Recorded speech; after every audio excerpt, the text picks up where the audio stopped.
Assalamualaikum warahmatullahi wabarakatuh. A'udzu billahi minasy syaithanir rajim. Bismillahirrahmanirrahim. Ya ayyuhallazina amanu innamal khamru wal maisir wal ansabu wal azlamu rijsu ma'amala syaitan min amala syaitani fajtanibuhu lakum tuflihun. Innama yuridu syaitanu ayyuqi'a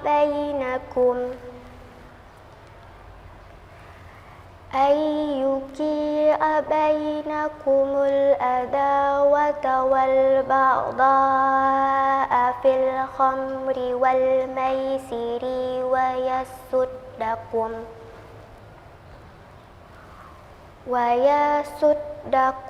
an zikrillahi wa anis salati fahal antum muntahun. Bismillahirrahmanirrahim. Allazina yattabi'una ar-rasulan nabiyyal ummiyal ladzi yabidunnahu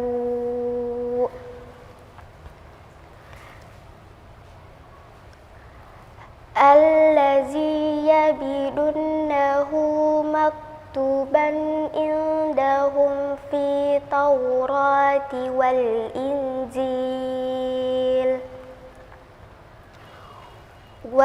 injili ya'muruhum bil ma'rufi wa yanhahum 'anil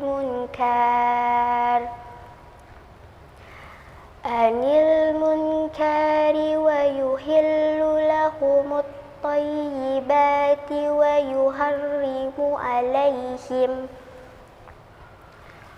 yuharrimu alaihimul khaba'isa yabda'u anhum israhum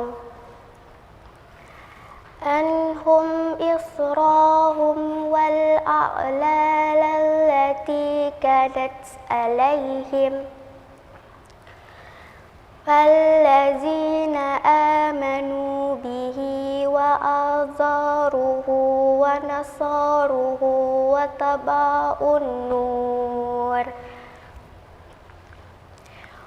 taba'un nurallazi unzila ma'ahu ulaika humul muflihun. Bismillahirrahmanirrahim. Wa anfiqu fi sabilillahi wa la tulqu bi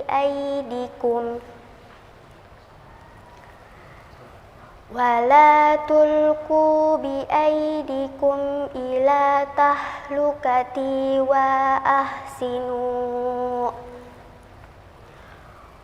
ahsinu innallaha yuhibbul muhsinin. Bismillahirrahmanirrahim. Ya ayyuhallazina amanu la ta'kulu amwalakum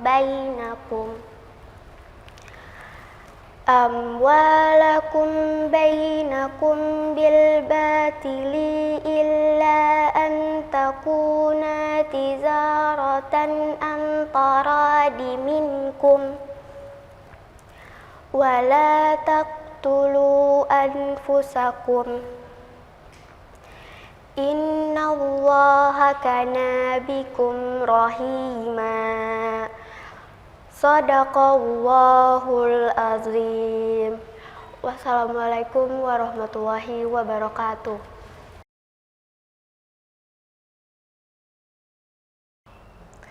Aku berlindung kepada Allah dari godaan syaitan yang terkutuk.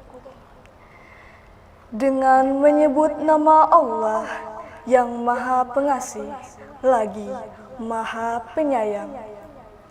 Hai orang-orang yang beriman, sesungguhnya meminum khamar, berjudi, berkorban untuk berhala, mengundi nasib dengan panah adalah termasuk perbuatan syaitan.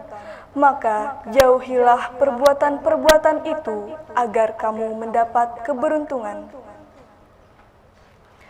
Dengan menyebut nama Allah yang Maha Pengasih lagi Maha Penyayang. Sesungguhnya syaitan itu bermaksud hendak menimbulkan permusuhan dan kebencian di antara kamu lantaran meminum khamar dan berjudi itu, dan menghalangi kamu dari mengingat Allah dan sembahyang. Maka berhentilah kamu dari mengerjakan pekerjaan itu. Dengan menyebut nama Allah yang Maha Pengasih lagi Maha Penyayang, yaitu orang-orang yang mengikuti Rasul, Nabi yang ummi, yang namanya mereka dapati tertulis di dalam Taurat dan Injil yang ada di sisi mereka, yang menyuruh mereka mengerjakan yang ma'ruf dan melarang mereka dari mengerjakan yang mungkar, dan menghalalkan bagi mereka segala yang baik dan mengharamkan bagi mereka segala yang buruk, dan membuang dari mereka beban-beban dan belenggu-belenggu yang ada pada mereka. Maka orang-orang yang beriman kepadanya, memuliakannya, menolongnya, dan mengikuti cahaya yang terang yang diturunkan kepadanya, Al-Quran. Mereka itulah orang-orang yang beruntung.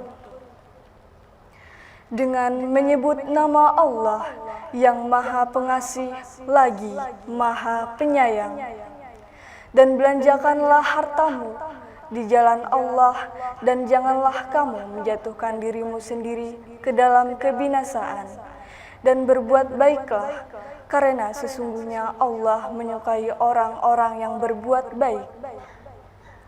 Dengan menyebut nama Allah yang Maha Pengasih lagi Maha Penyayang, dan janganlah kamu membunuh dirimu, artinya dengan melakukan hal-hal yang menyebabkan kecelakaannya, bagaimanapun juga cara dan gejalanya, baik di dunia dan di akhirat.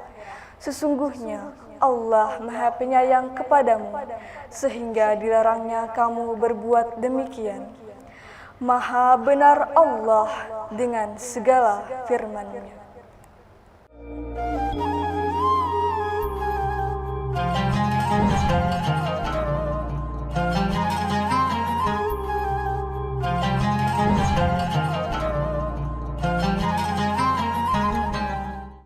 Assalamualaikum warahmatullahi wabarakatuh. Waalaikumsalam. Alhamdulillah, syukurillah, kita panjatkan puji syukur kita kehadirat Allah Subhanahu wa taala yang telah memberikan kita keberkahan juga kesehatan di dalam umur kita, dan hari ini kita bisa kembali bertemu pada bulan Ramadan di tahun ini.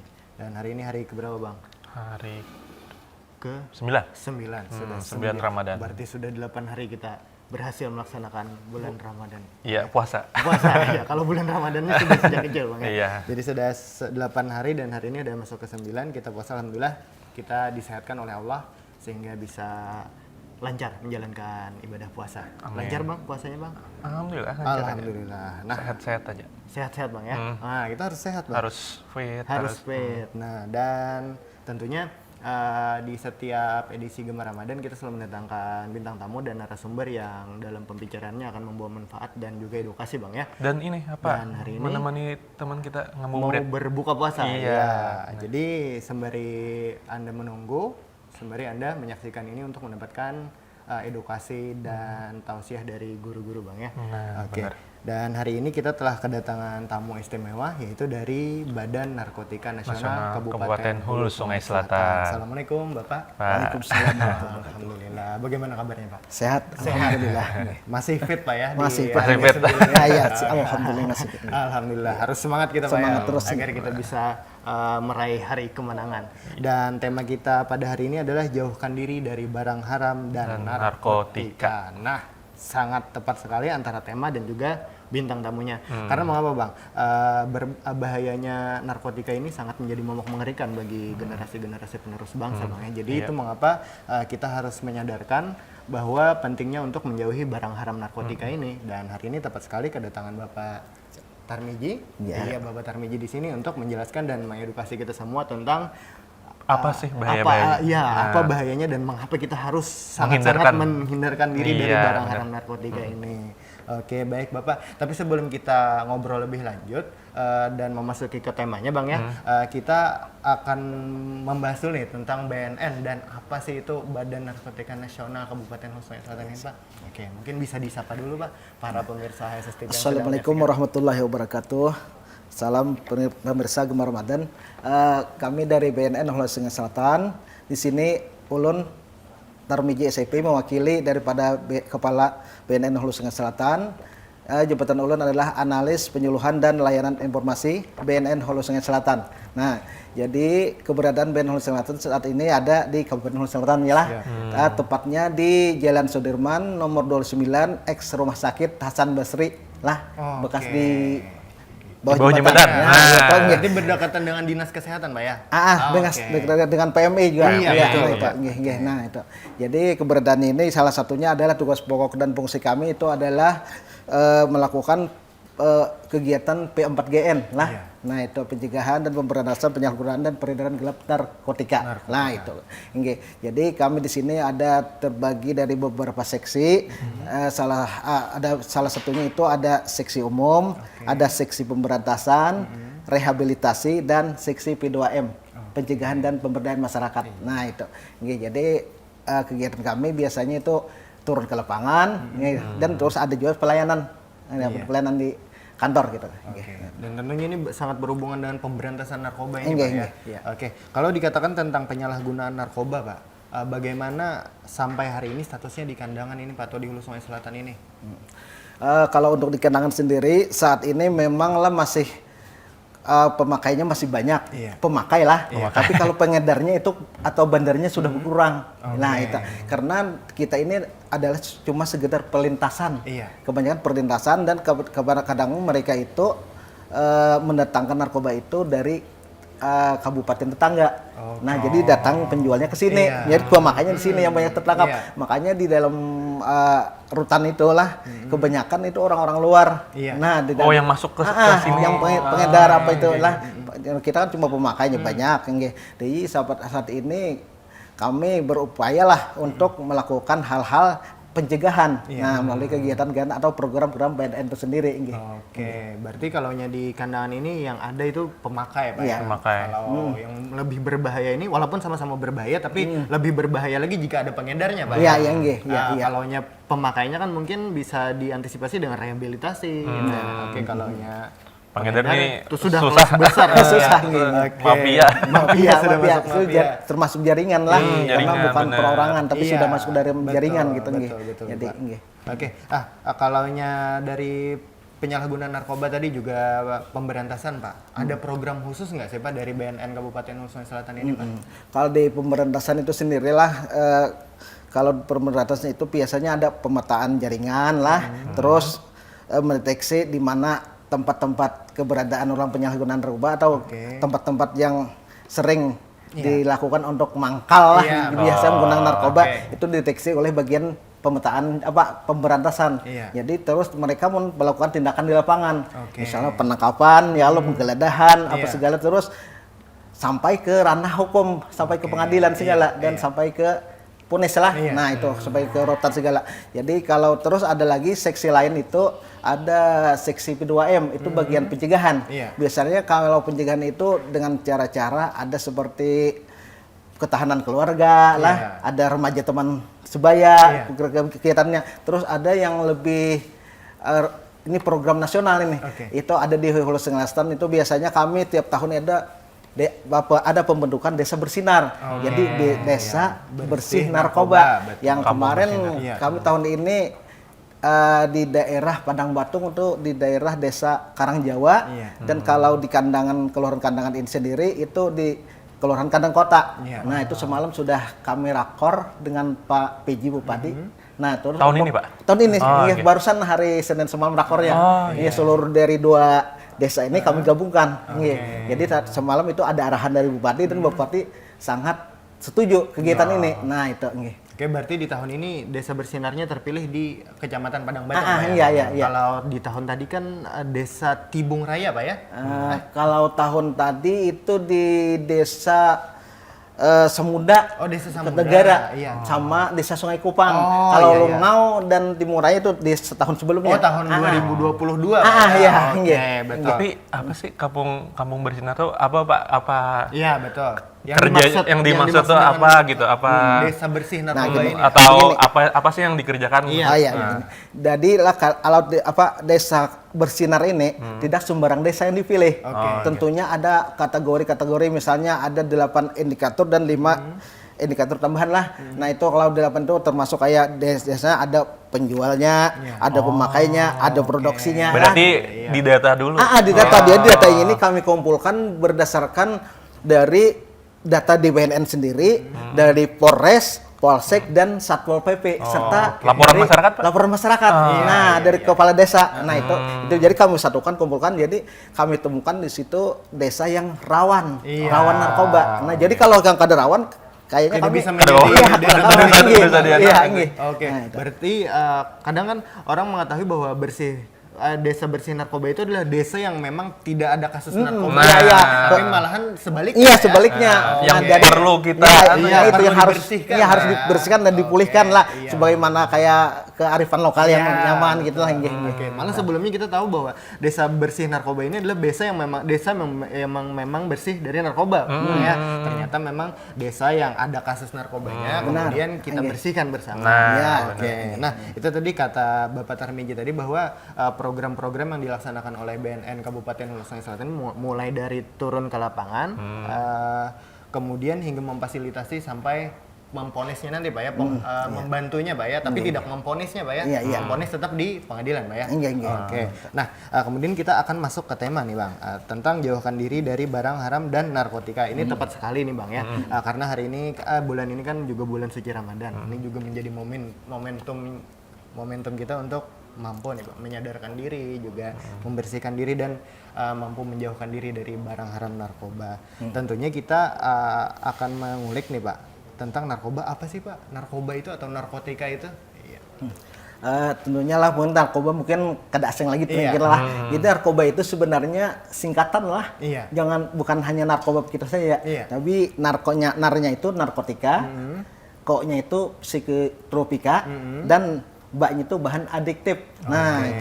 Jadi kalau narkotika sendiri itu termasuk ada beberapa golongan. Ada golongan 1, golongan 2, golongan 3 lah. Itu jenis kayak sabu lah, ganja, nah jenis itu. Terus ada ekstasi lah. Tapi kalau bahan adiktif itu biasanya seperti obat-obatan lah. Obat-obatan misalnya ini kebanyakan obatnya yang digunakan oleh pasien yang berada di Samanglihum lah, yang ada gangguan jiwa itu biasanya untuk pengobatan itulah. Nah, tapi kalau yang orang yang memakainya orang yang waras kan kembali itu. Nah, inilah kebanyakan yang tadi. Kalau bahan adiktif itu bahan yang ilegal sebenarnya, terjual bebas di pasaran. Misalnya kayak lempok ya kan. Ya kalau sekarang terus ada kayak obat batuk, misalnya kayak seperti Seledril lah itu gitu.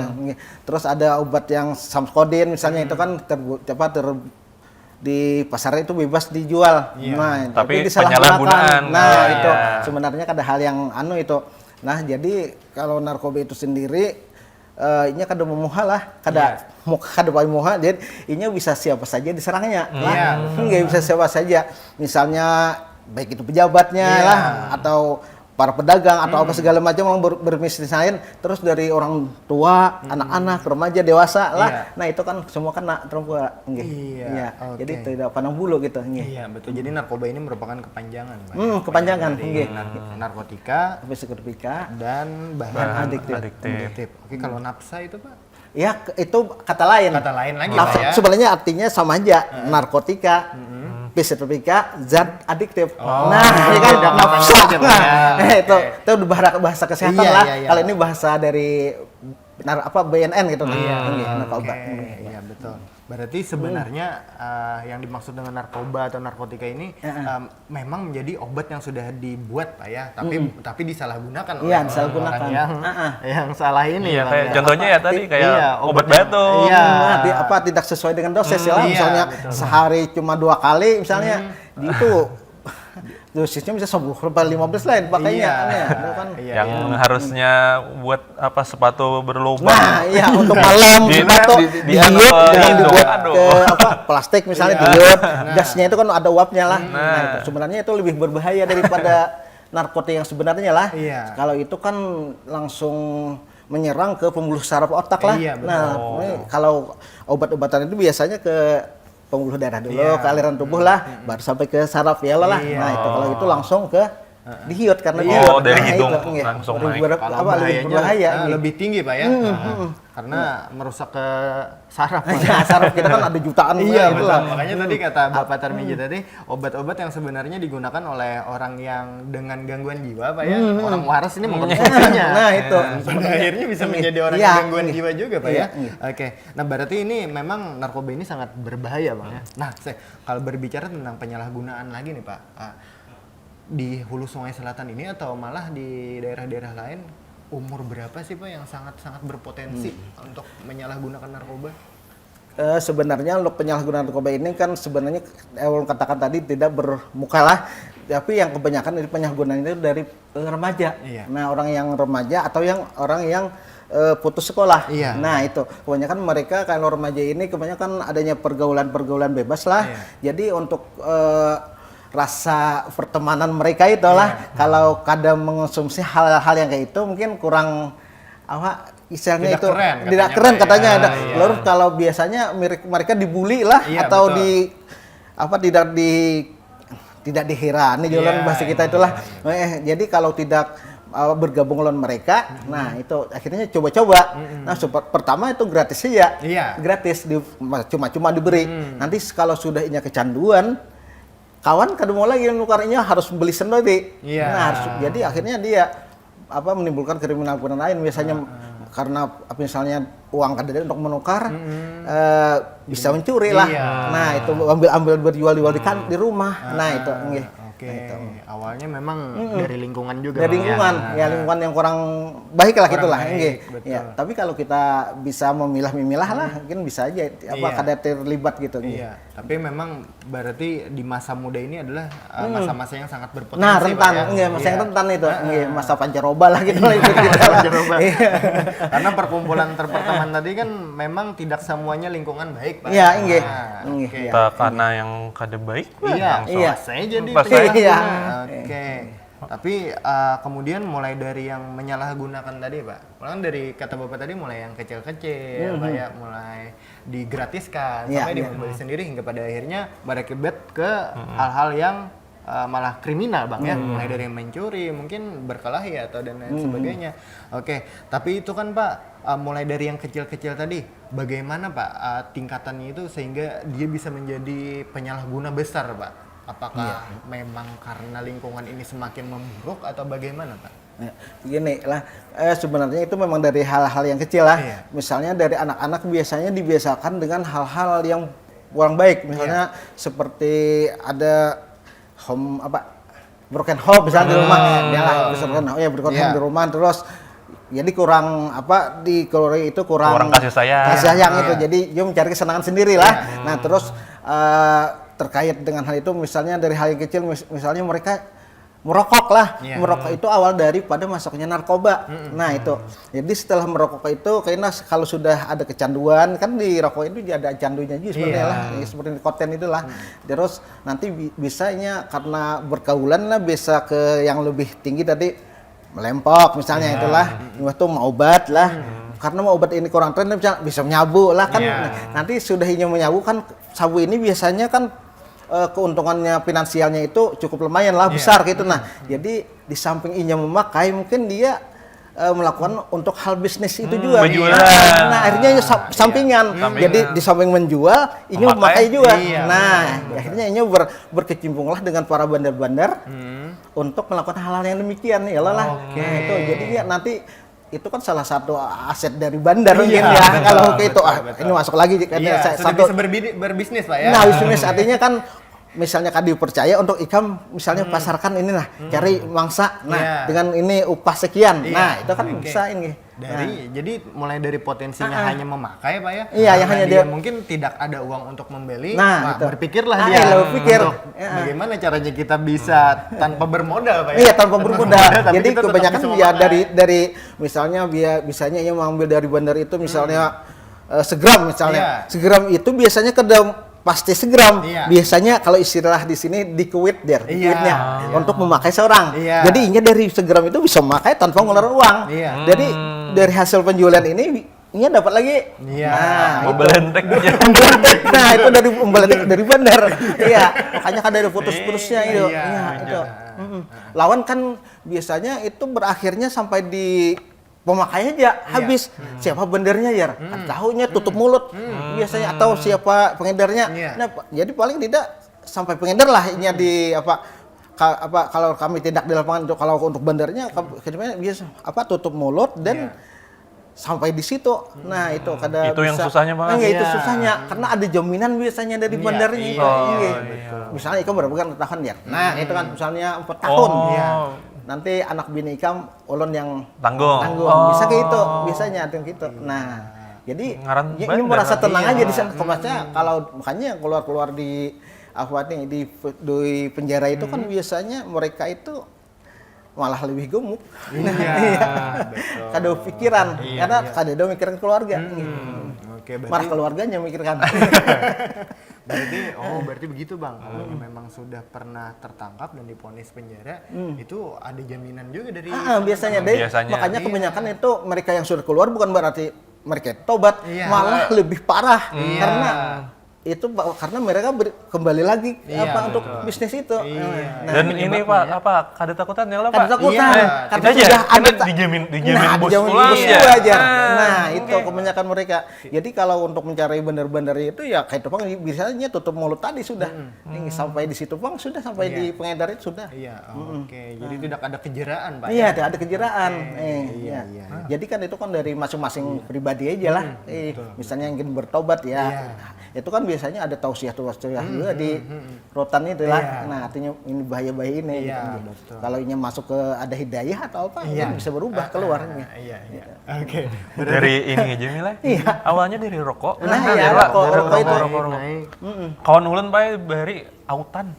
Nah, autan gesan obat. Gesan nyamuk dipakai. Nah, maju nih. Diet kan tuh dikonsumsi Bang.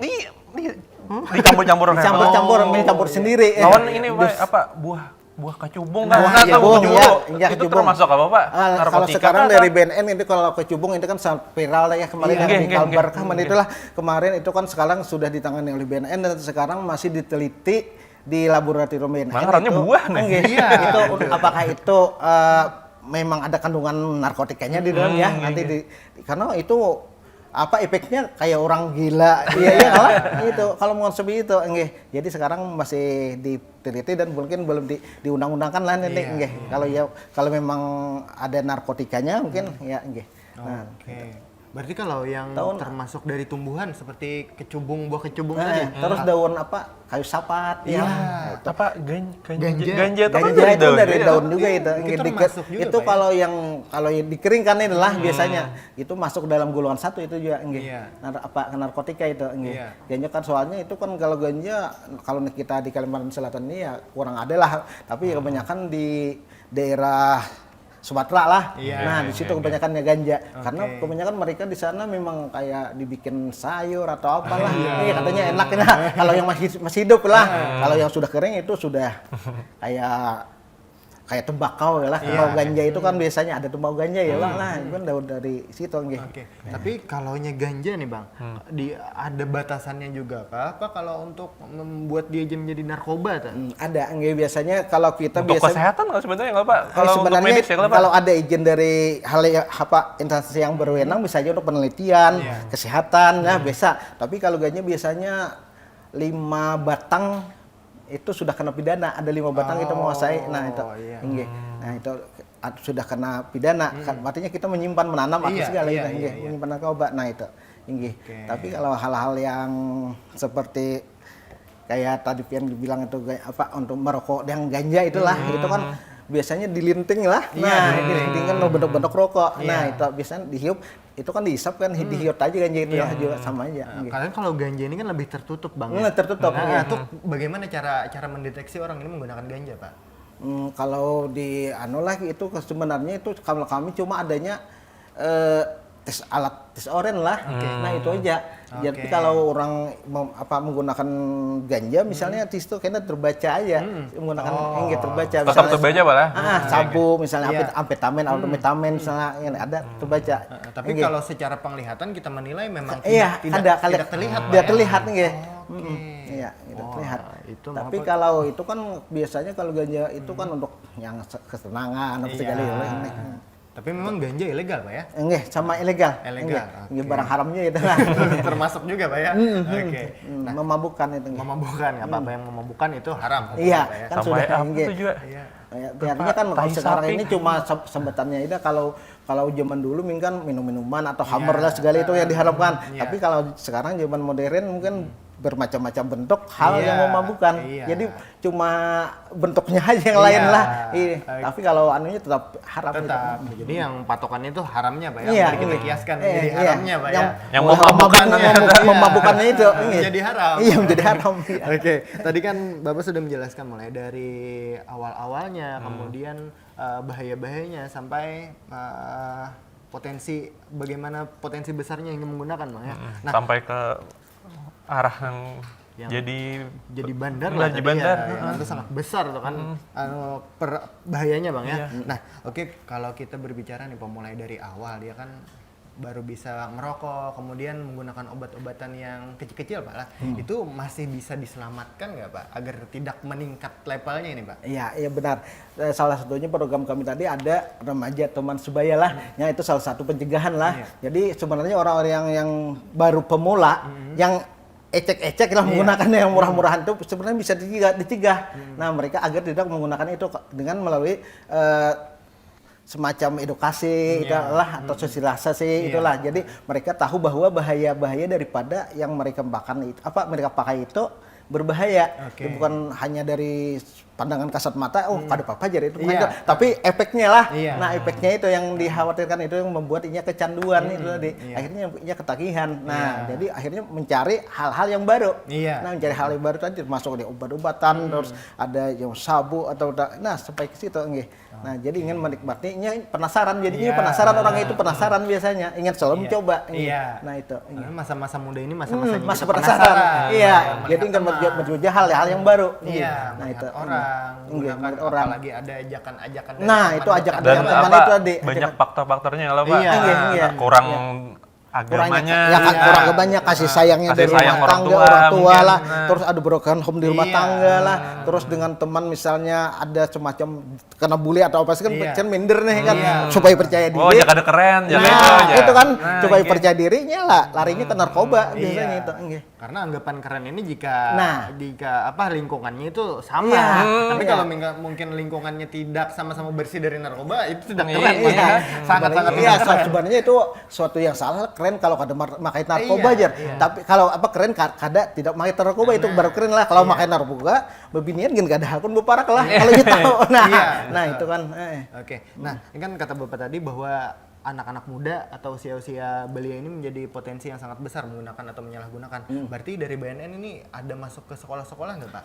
Benar sekali. Dari BNN sekarang kami sudah ada program biasanya kami masuk ke sekolah ya itu dengan mengadakan sosialisasi di sekolah baik itu secara mandiri atau dari permintaan sekolah itu sendiri karena di sekolah itu sekarang kami ada PKS lah perjanjian kerjasama dengan beberapa sekolah terkait ada program Merdeka lah. Program Merdeka itu salah satunya adalah muatan tadi berkaitan dengan bahaya narkoba. Nah, jadi mereka biasanya mengundang kami minta masukan mengenai bahaya-bahaya narkoba. Nah, jadi di situ mereka mungkin dari dini lah. Mungkin sekarang nih tahun-tahun yang sebelumnya itu tingkat SMP sudah kami masuki SMA. Nanti tahun sekarang ini kami masuki yang lebih rendah lagi SD. Nah, jadi dari cikal bakal mereka yang baru tumbuh ini, jadi harus diberi pengetahuan tentang narkoba itu. Intinya kalau ada orang, biasanya kan anak kecil ini ingin mencoba misalnya dari hal yang penasaran ya lah, misalnya dari ada paman misalnya berjual permen warna-warni apa sebenarnya itu adalah jualan narkoba lah. Ada sedikit lah kayak itu ada kasus kayak itulah akhirnya pertama diberi cuma-cuma oleh paman itu akhirnya kecanduan ini akhirnya mengonsumsi dan akhirnya ini terjadi perubahan lah mental perubahan otaknya rusak. Rusak itu dari pikirnya lah. Nah, itu akibat daripada penggunaan penggunaan obat-obatan atau penggunaan bahan yang adiktif, bahan adiktif biasanya itulah yang mereka ingin coba-coba itu bahan adiktif biasanya. Nanti naiknya ke obat-obatan tadi atau ke sabu-sabu tadi. Nah, itu pertama yang murahan dulu, yang bahan aktif yang dijual pasaran aja dulu. Nah, itu.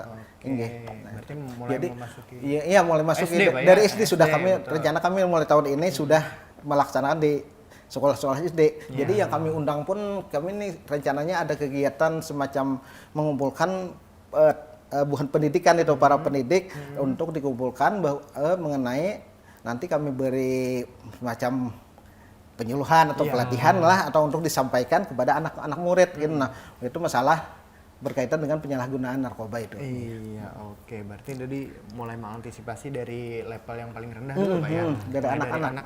Karena betul memang banyak berita-berita beredar bahwa kayak paman-paman mainan tadi. Nah, itu ya. Permen jadi. Karena kan mereka menawarkan dengan kayak itu tadi. Iya. Oke, kayak permen, brownies dan apa. Nah, itu yang menarik warna-warna yang menarik itu. Iya. Nah, itu. Tapi makanya kan kemarin juga ada yang kayak keripik pisang yang diproduksi di mana itu sebelum di Tegal kan mana itulah. Nah, ternyata itu di dalamnya dicampurnya dengan narkoba. Oke. Tapi ini Pak secara sudut pandang dari BNN nih memandang peredaran yang kecil-kecil itu tuh mulai kayak dari permen, brownies hingga keripik pisang kayak kata Bapak tadi itu memang dari produsen atau pengedar ini ingin merusak anak-anak kah atau memang ada pembisnisan di sana Pak? Nah, ya di samping bisnis lah, itu adalah trik mereka lah, karena mereka ini kan jaringan nih, mengambil keuntungan dari hal yang itu, jadi mereka lawan itu adalah perang, istilah perang candu lah menurut kami. Itu perang candu, bukannya perang harus babuin apa segala, tapi itu perang candu. Jadi mereka ingin merusak generasi ini. Mungkin ada kepentingan asing di seperti itulah. Jadi mereka dengan cara menjual hal-hal yang kayak itu tadi, sehingga anak-anak yang masih baru berumur ini tadi akhirnya ini kecanduan dengan hal yang demikian lah, sehingga mereka di tahun emas nanti mungkin tahun 2045 lah. Bisa jadi rusak moralnya. Karena generasi kita itu jadi generasi teler kalau tidak dicegah dari sekarang. Jadi mereka nggak ada jadi generasi emas.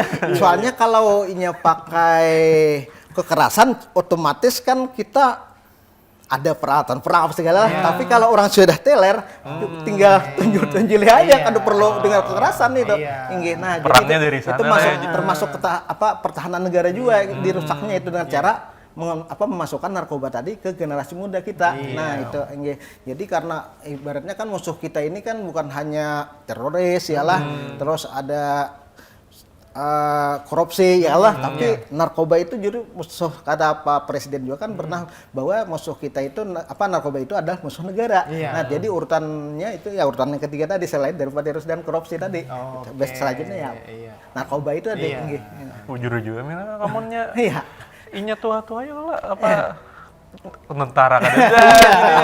Teler kan salah satu syarat untuk menjadi aparat negara, Aparat penegak negara, apa segala pertahanan negara itu kan orang-orang yang harus Bersih bersih dari dari narkoba, narkoba. ya. Nah, kalau generasi dari Generasinya sekarang sudah hancur. diracuninya dengan narkoba, Iya. mau apa lagi kita, ya kan? Oke, Nah, itu. betul. Berarti memang tujuannya ini memang merusak, Pak ya. Ya, nggih. Makanya Bang ya, kalau jualan cuma jualan permen kan, Iya. jualan brownies berapa sih untungnya? Nah, Bang, ya? berapa untungnya? Tapi Ya, melihat jangka panjangnya. Nah, jangka ya, Pak. panjangnya itu, betul. nggih. Kerusakan Iya. jangka panjangnya ini Pak ya. Soalnya kalau kita kan berkaitan dengan narkoba ini bukan hanya dari zaman sekarang aja, mungkin Iya. zaman bahari, zaman para iya, rasul iya, para nabi iya. lah sudah ada hal kayak itu ya lo. Iya. Artinya kan ada putus-putusnya. Iya, Nah, betul. masalah itu narkoba ini. nggih. Tapi perkataannya aja yang lain. Kalau dulu Iya. hammer sekarang narkoba. Iya, Iya. betul. Berarti dari kerusakan jangka Iya, panjangnya iya, yang kerusakan setuju, jangka Pak, panjang. ya. Oke. Nah, kemudian nih Pak, kita berbicara tentang jenis-jenis narkoba. Apa sih Pak jenis narkoba yang paling berbahaya yang ada di dunia ini lah Pak ya? Sebenarnya jenis narkoba itu kan macam-macam lah. Kalau kita golongkan ada macam-macam golongan, ada golongan 1, golongan 2 ya lah. Tapi yang berbahaya itu sebenarnya bukan jenis sabo ya lah atau ekstasi ya lah. Tapi justru yang berbahaya ini yang ilegal ini ya lah. Iya. Karena apa yang legal, Iya. tapi diilegalkan ya Allah sebenarnya. Penyalahgunaan misalnya penyalahgunaan obat-obatan itu kan ada undang-undang kesehatan Iya, lah. iya. Nah, biasanya mereka itu menyalahgunakan obat-obatan yang legal. Jadi dengan berbisnis itu ada keuntungan tidak melalui agen atau apotek yang resmi lah. Jadi mereka menjual itu mungkin di luar dari harga standar, disuruh mereka mencari keuntungan. Ini semacam bisnis atau finansial yang cukup menggiurkan itulah. Nah, jadi sebenarnya yang lebih bahaya itu ya tadi yang dari hal-hal yang kecil saja dulu. Kalau masalah yang tinggi tadi kayak sabu atau yang narkotika lainnya itu kan bagi orang yang beruang lah. Iya. Ya kan baru kaum beli itu lah. Tapi kalau sekarang memang benar Bang, sekarang itu bukan barang hal mahal lagi ya lah. Tapi paling tidak itu adalah hal-hal untuk orang golongan yang tinggi ya lah. Levelnya udah level tinggi ya lah. Kalau level ke bawah ya dari tadi obat-obatan sampai bahan adiktif tadi. Iya. Nah, jadi kalau kita maka sekarang ini bukan hanya di kota lah, tapi di desa pun sudah ada kecanduan orang-orang yang kecanduan narkoba ya lah. Nah, jadi maksud ulun ini yang membahayakan itu bukan dari yang memakai narkoba kelas tinggi ya lah. Nah, tapi dari yang halus ke bawah. Nah, itu justru lebih membahayakan. Soalnya itu yang bikin ini mencampur tanpa ada dosis lah. Malah lebih bahaya itu. Nah, malah itu lebih bahaya. Dosisnya sekehendak hati. Akhirnya ada yang sabar overdosis ya. Ya kalau lah. Iya, Nah, betul, akhirnya kayak itu akibatnya. Gitu, Oke. nggih. Tapi kalau yang orang sabu-sabu itu biasanya mereka memakai untuk kepentingan misal sabu lah untuk para pekerja misalnya artis atau operator alat berat, mereka supaya tahan 2-3 hari kadang ngantuk lah. Nah, ada kepentingan lah. Tapi kalau mereka yang mencampur-campur itu ke bawah kelas ke bawah ini cuma untuk mabuk ya, bukan untuk apa-apa ada kepentingan apa-apa ya. Iya, cuma untuk mabuk. Iya. Nah, itu. Oke, walaupun sama-sama berbahaya tadi, Pak ya, tapi memang sangat lebih berbahaya yang dari kecil-kecil. Iya. Karena mungkin kan misalkan dia sudah memakai dari iya. SD, SMP, Nanti mungkin kan SMA-nya sudah overdosis atau overdosis, apa, Pak, iya. Nanti kalau sudahnya sudah begawi, hendak hal yang merasa punya uang nih. Iya. Hendak hal yang lebih tinggi. Misalnya coba tadi nukar obat aku ya saksi jar. Nukar obat aku nukar sabu ya. Nah, kan gitu. Nggih. Oke. Tapi berarti Pak ya, orang yang mengkonsumsi jenis narkoba level tinggi ini juga sudah mencoba di level yang Nah, rendah, iya, Pak ya? kemungkinan Sudah pasti, Pak ya? pasti sudah. Oke. Mereka sudah akan menghiraukan lagi itu, Iya, karena itu iya. ada kelas mereka lagi. Nah, mungkin dari kecil mungkin mereka sudah menggunakan hal karena kayak itu. Iya. Nah, karena Iya. tadi ada kurangnya pengawasan dari orang tua lah, atau pergaulan yang lepas kontrol gitu Iya, lah. betul. Jadi hanya bebas melakukan hal-hal yang Iya. negatif itu. Iya, berarti memang semua jenis narkoba ini berbahaya, Bang. Nah, iya, Oke. jenis narkoba itu berbahaya. Kemudian kita kembali nih Pak ke hal yang kecil-kecil tadi. Contohnya seperti rokok, Bang ya. Itu memang bukan narkoba, Pak ya, tapi itu sebagai pemicu awalnya. Iya, pemicu awal. Mungkin jadi pemicu. Iya, mungkin jadi pemicu jika pola pikirnya memikirkan bahwa narkoba itu keren. Nah, ada nggak Pak mungkin cara khusus atau cara yang efektif menghentikan kecanduan merokok ini, Pak? Merokok ini sebenarnya sudah sejak lama ya orang mengkonsumsi rokok inilah. Tapi Mas Ulun kalau mereka sudah kecanduan rokok ini sebenarnya dengan cara misalnya mengalihkan Iya. rokok itu dengan cara misalnya kalau dari kami itu biasanya mengonsumsi permen. Iya. Nah, Ada mengalihkan- rehabnya juga, Pak? ada rehab. Rehabnya Biasanya di rehab itu pun ditakuninya adakah mau permen ya? Nah, itu kan pengalihan tuh. Iya, Pengalihan dari kebiasaan mengalihkan ke hal-hal yang positif itu. Iya. Nah, itu. Jadi matoknya yang kadang merokok cuma permen aja telannya sudah sama aja. Ya kalau tadi rokok diisap ini permennya isap ya Allah. Iya. Nah, itu. Nggih. Nah, jadi mungkin cara-cara efektif itu lah seperti itu, cara-cara mudah aja Bang itulah sebenarnya untuk mengurangi atau menghindari kita dari penyalahgunaan pemakaian rokok lah karena itu berbahaya. Terus ada slogan-slogan atau peringatan-peringatan misalnya kita melihat di bungkus rokok itu ada yang akibat-akibat dari merokok misalnya ada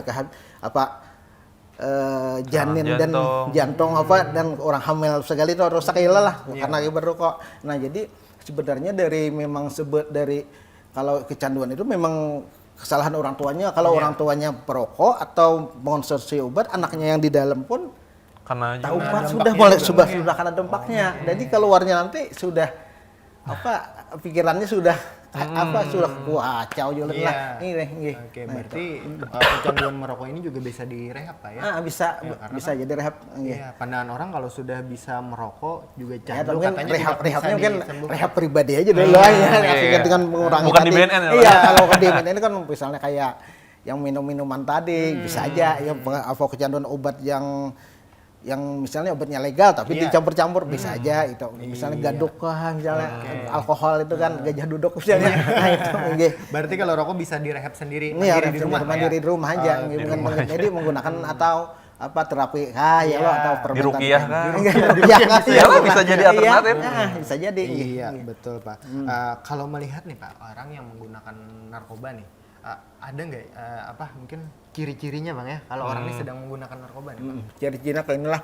Untuk ciri fisik biasanya mereka yang menggunakan narkoba ini kelihatannya biasanya wajahnya itu kalau dilihat biasanya pucat ya lah, terus matanya cikung ya lah, terus ada bintik-bintik bintik merah, misalnya ada rambutnya acak-acakan, terus kulitnya ini biasanya berkabut lah kalau digores-gores ini berkabut. Nah, itu cara fisiknya. Terus jalannya pun agak sempoyongan, misal pepandirnya kurang terkontrol lah, terus sering menyembunyikan diri lah, misalnya lawan percaya dirinya biasanya atau percaya diri misalnya untuk hal-hal yang kayak sabu segala itu biasanya mereka lebih percaya diri. Misalnya tadi pemalu lebih percaya diri nah itu. Jadi kalau aja kita melihat secara fisik, nah itu kelihatan aja ya, Pak. Tapi ciri-cirinya tadi mata merah misalnya lebih banyak tapi Pak ya. Kalau kita melihat orang mata merah saja dituduh. Iya kata-kata kita. Tapi harus sinkronkan dengan yang lainnya ya kan. Bisa saja ini mantuk atau kurang guring. Mata merah karena kada guring gitu. Sidin satpam juga malam ya kan. Bisa. Pagi apa jadi mata abang aja. Kadang kawa juga ya. Iya, kadang-kala kita misalnya memang, tapi kalau itu kan secara fisik yang kadang-kala kita menjustir orang memakai lah. Tapi bisa dilihat dengan kasat mataan kita aja. Ciri-cirinya banyak Pak ya. Banyak. Jalan pina jalan pina kasawan itu pandir meranyau misalnya. Montongnya bau alkohol. Montongnya baru alkohol itu iya. Oke. Nah, kalau kita kemudian melihat dari ciri-cirinya tadi nih Pak, apa yang harus kita lakukan untuk membantu atau mengantisipasi orang yang sedang menggunakan ini Pak? Mungkin kita datangi keluarganya dulu lah. Karena biasanya keluarga ini kan yang paling dekat nih lah. Jadi keluarganya kami beritahu atau kami beri edukasi dulu. Artinya kalau memang anaknya ada kecanduan hal yang kayak itu, mungkin secara keluarga, secara begimitan dulu lah. Kalau memang inya hakun atau berubah, misalnya orang berubah itu dari diri masing-masing lah. Jadi biasanya kami rehab. Kami asesmen melalui tadi dokter lah, nanti atur asesmen, nanti seberapa berat atau seberapa ringan inya kecanduannya. Kalau inya memang ringan saja, itu biasanya kami rehab di klinik BNN sendiri lah yang ada di kantor BNN. Itu dari nanti oleh dokter dijadwalkan, yang misalnya berapa kali pertemuan, nah tidak digunakan tidak dipungut biaya, gratis saja. Nah itu, tapi terus kalau inya berat biasanya dari dokter di asesmen diteruskan nanti pakai surat pengantar segala lah diantar ke Samangelihum di situ ada khusus IPWL-nya khusus penanganan masalah kecanduan narkoba ini. Nah itu, tapi kan kalau di sana biasanya berbayar sekarang. Kalau kadang menggunakan BPJS, tapi BPJS-nya itu biasanya BPJS yang PBI yang semesta yang dikeluarkan oleh pemerintah, kada bayar lahnya. Jadi itu bisa gratis. Tapi kalau yang umum berbayar, maka bayarnya itu sekitar 17 juta ke atas gitu. Itu sekali rehab.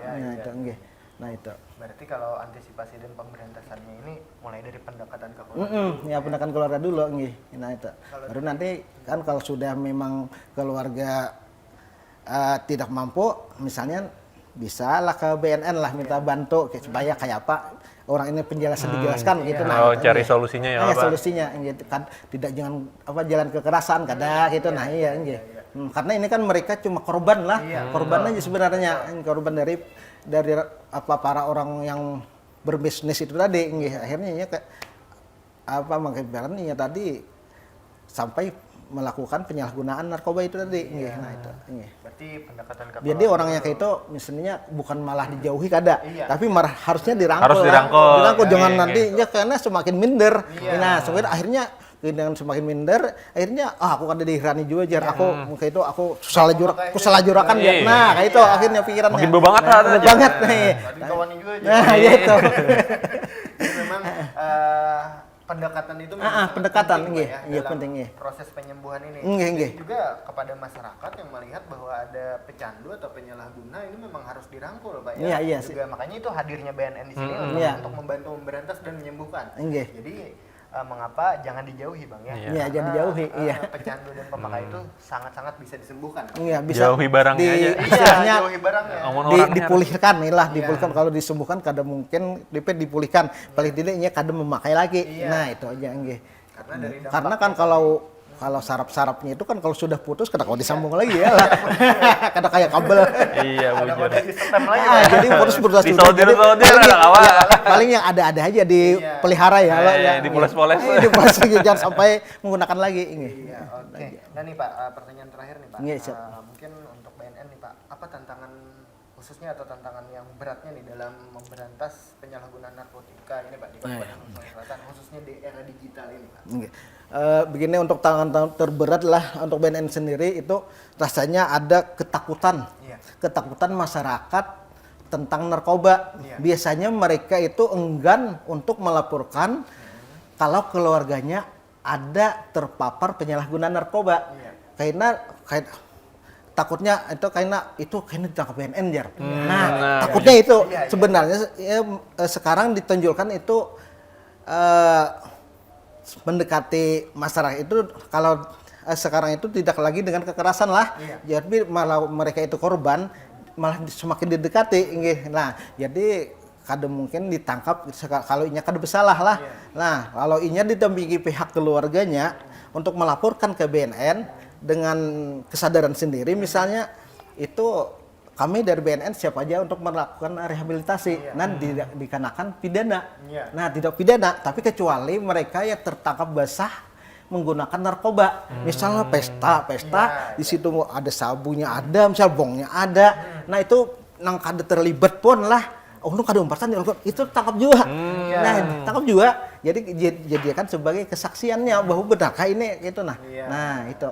Jadi harus melakukan biasanya kami kalau tangkapannya gitu biasanya diajukan ke asesmen terpadu. Sudah ada di BNN itu ada tim TAT, tim asesmen terpadu. Jadi berdasarkan rujukan dari penyidik dan kesepakatan dengan pihak keluarga diajukanlah untuk TAT. Nah, TAT ini sebenarnya bukan pemutus bahwa ini harus bebas, tapi sebagai rekomendasi aja nih hasilnya itu. Ya, karena TAT ini ada tim dari kepolisian, kejaksaan, kesehatan, psikolog lah, itu ada dokternya. Nah, terus biasanya ada kalau anak-anak dari rutan, biasanya ada dari rutan itu. Nah, jadi dari hasil rekomendasi itu diajukanlah ke persidangan. Nah, jadi itu ketentuannya keputusannya itu dari hakim yang menentukan apakah ini rehab atau ini terus pidana. Nah, atau kedua-duanya. Bisa rehab iya, pidana iya. Nah, itu biasanya itu. Nah, itu. Jadi keputusannya tetap di Wadah Hakim. Bukan kami yang memutuskan, cuma rekomendasi aja dari tim TAT tadi. Nggih. Oh, itulah tantangan terbesarnya. Iya, kurangnya kesadaran masyarakat itulah. Biasanya biasanya mereka rasa malu.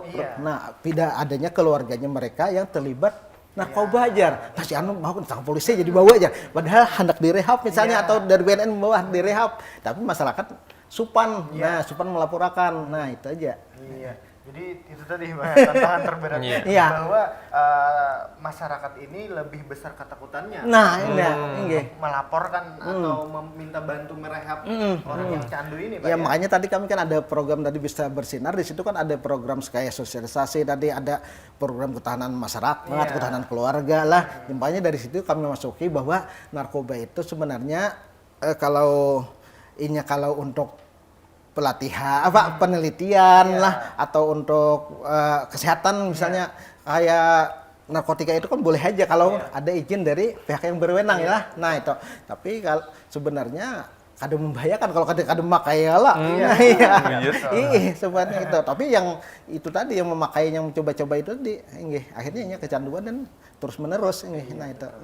Takutannya tadi masyarakat ini takut ditangkap. Nah, itu intinya tadi takut lah Padahal mereka kalau benar-benar tadi melaporkan, karena ini kan sama kayak tanggung jawab masyarakat juga, kada BNN seorangan aja, bahkan instansi lain segala stakeholder lainnya kan harus kerjasama ya lah dalam hal yang kayak itu penyalahgunaan dan pencegahan narkoba ini tadi.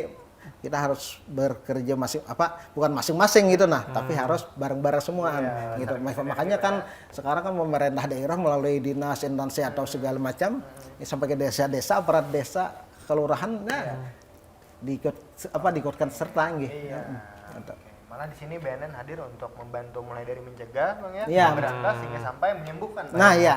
Untuk masyarakat. Tapi kalau mengetahui ada keluarga atau teman-teman dan sahabatnya, Bang laporkan saja ke BNN, jangan takut ditangkap. Jangan takut, malah disembuhkan. Itu kan terus bagi pelaporan itu dirahasiakan. Biasanya tidak identitasnya, identitas yang misalnya direhab itu yang melaporkan. Yang melaporkan. Misalnya itu bukan melaporkan masalah orang yang pecandu aja, melaporkan itu ada bandar itu ada pengedar, itu pun dilindungi undang-undang Nah, bagaimana nih, Bang? Mengetahui mulai dari penyalahgunaan hingga sampai dampak yang besar nih, sangat-sangat merugikan, Bang Iya, merugikan. Apalagi generasi muda kita yang sangat-sangat berpotensi menyalahgunakan narkoba ini yang harus kita jaga, Bang Biar Bapak juga harus seluruh elemen masyarakat pihak. lah Masalahnya dari BNN aja nonton. Misalnya dari kampung, ada kampung situ aja ada nang narkoba, jadi buruk juga kan kampungnya.